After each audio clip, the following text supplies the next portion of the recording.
একসময় তুমি টের পাবে তোমার আসলে কাউকেই দরকার নেই, কাউকে না। বারবার এলোমেলো হয়ে যাওয়ার পর পৃথিবীর প্রতি একরাশ অভিমান করে তুমি আস্তে আস্তে নিজেকে নিজেই গুছিয়ে নিতে শিখবে।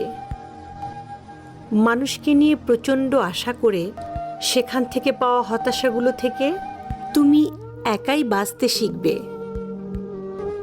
আজ হোক কাল হোক তুমি শিখবেই। বারবার হোঁচট খেয়ে পড়ে যাবার পরে একদিন তুমি টের পাবে তুমি কারো হাত ধরে ওঠার জন্য অপেক্ষা না করে নিজে নিজেই উঠতে চেষ্টা করছো। তুমি টের পাবে তুমি আর আগের মতো নেই। সেই প্রচণ্ড রকমের ইমোশনাল, অভিমানী, বেশি আশা করা এবং অল্পতেই হতাশ হয়ে যাওয়া সেই দুঃখবিলাসী মানুষটা তোমার মাঝে আর বাস করে।